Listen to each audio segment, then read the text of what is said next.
the Top 10 archive. Come one, come all to the strangest show this side of the internet. We've got freaks, we've got sights to behold, we've got grotesque displays that are sure to turn heads and stomachs.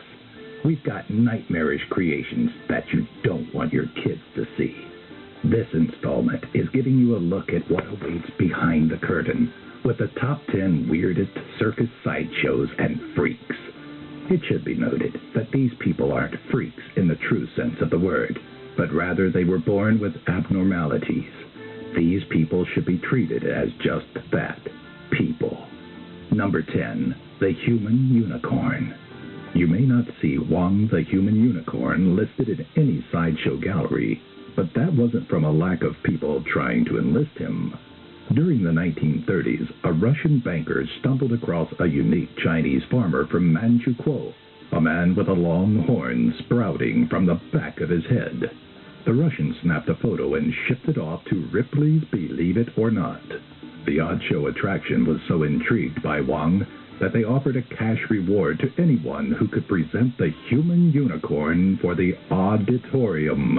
Though Wang sported a 14-inch horn that would be difficult to miss, he was never seen or heard from again. Wang's case was likely due to a condition known as cornucutaneum, which is known to cause growth of tumors. What makes the condition so unique today is rarity, thanks in part to modern medicine and treatments. Number 9, the last of the Aztecs. So the name may not be entirely true, as it's believed good old Schlitz Surtees was born in the Bronx. But the moniker certainly did work for the sideshow act.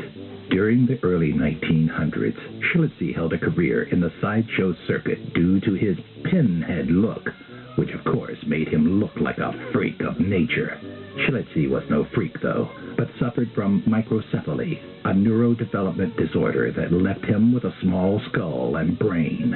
On the road, Schlitzie's 3-year-old cognizance made him easy to manage, and such performances such as Ringling Brothers and Barnum and Bailey, Clyde Beatty Circus, and the Tom Mack Circus made a killing off of the missing link.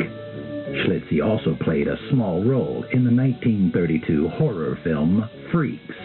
Despite the disorder, Schlitzie survived 70 years, dying from bronchial pneumonia. Number 8, the man with two faces. Nowadays, when someone thinks of Two-Face, they're likely to remember that great Batman villain. But back in 1920, a real man with two faces came into the world. Upon his birth, Melvin was known to have issues, but no diagnosis was initially made. As Melvin aged, his face became deformed, creating what would look like two different faces. The deformity was due in part to neurofibromatosis, a disorder that can lead to the growth of fibrous tumors. Rather than sulk over what others would consider a misfortune, Melvin cashed in on his deformity and, in 1949, joined the Coney Island Sideshow to become the Man with Two Faces. Included in his performance career, Melvin joined the cast of Sisters and the Sentinel.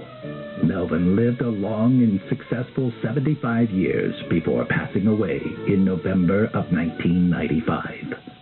Number 7, the misnomered Bear Woman. We've all heard of the bearded lady, and these days are less likely to be shocked by the notion of a woman with facial hair, but come across the likes of Julia Pastrana, and you're likely to let out a gasp. Pastrana was born with hypertrichosis, which accounts for an abnormal amount of hair growth, but that was the least of the woman's problems. Pastrana also suffered from gingiva hyperplasia, which caused her lips and gums to be thicker than normal, and also had an irregular double set of teeth in her upper and lower jaw.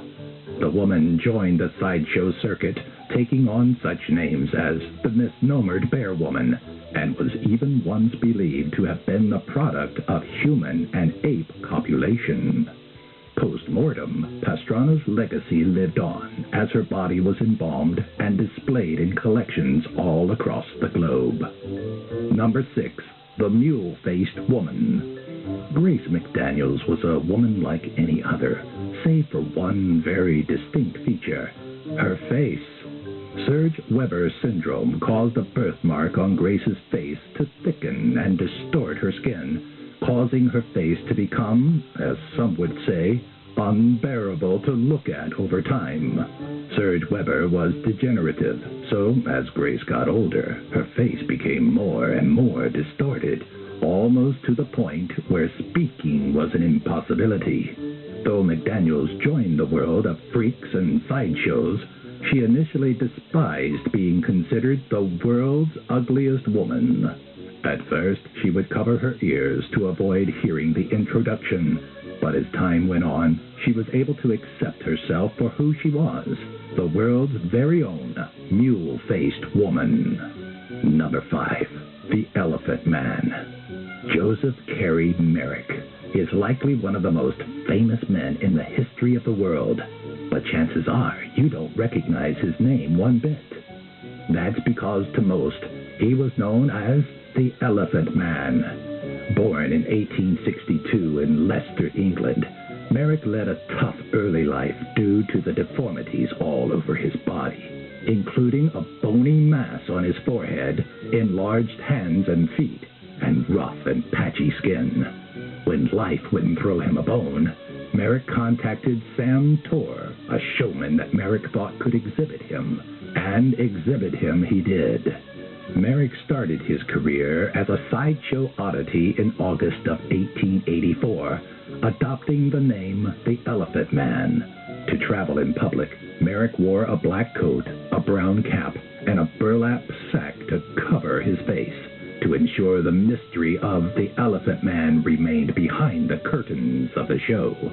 6 years after his career in show business began, Merrick passed away, allegedly from asphyxia or a dislocated neck. Number 4. The Camel Girl. From the mule-faced woman to the bear woman, animals typically play a large role in naming sideshow attractions, so it was only a matter of time for a camel girl to make a debut. From the waist up, Ella Harper looked like a normal girl from Hendersonville, Tennessee. But one look at her legs would lead on that not everything was normal. Harper's knees were bent backwards due to an advanced form of congenital genu recurvatum. Around the age of 16, Harper joined W.H. Harris's nickel plate circus under the moniker The Camel Girl as she walked on all fours. Harper's time in the sideshow business was short-lived, though, and she went on to live a rather normal life until her death in 1921, which was attributed to colon cancer. Number 3. General Tom Thumb. Born on January 4th, 1838, Charles Sherwood Stratton suffered from a disorder that would stunt and stop his growth not long into his life. At the age of 5 years old, he was only 25 inches or 63 centimeters tall and weighed 15 pounds or 7 kilograms. As they say, we all have our lot in life, and famed showman Phineas T. Barnum was sure to have the perfect spot for Stratton. Barnum took quick advantage of the character Tom Thumb, throwing General in front of it to be a bit showier, and claimed the boy was 11 and was brought in from Europe.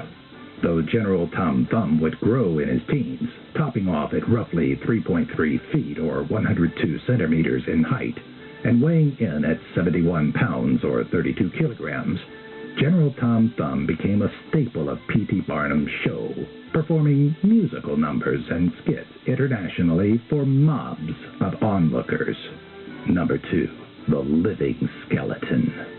Modern beauty standards may have a different view of the living skeleton, but back in the 1800s, Isaac W. Sprague was nothing more than a freak of nature.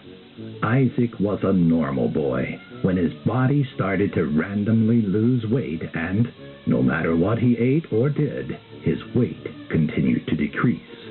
When it got to a point where he could no longer sustain enough energy to work, he donned the name The Living Skeleton and joined a local carnival. Before long, Sprague was performing in P.T. Barnum's show until Barnum's American Museum burned to the ground. Sprague tried to live a normal life, but was forced back into show business for Barnum. Despite the living skeleton's fame, Sprague died in 1887 with barely a penny to his name. Number 1. Four-Legged Lady. During the spiritualist movement, mediums were known for producing ectoplasmic human limbs from their orifices. Myrtle Corbin needed no trickery for the 2 extra limbs that sprouted from her body, though. This four-legged lady joined none other than the exploiter P.T. Barnum for the showman's freak show, earning upwards of $450 a week during the late 1800s. Myrtle didn't really have 4 legs, though, as the 2 smaller pair belonged to her parasitic twin. She could control the 2 additional appendages, but due to their size, was unable to walk on them. In fact, only one of Myrtle's legs was fully usable, as her right leg sported a clubbed foot. Were you amazed or appalled? If so, our work here is done.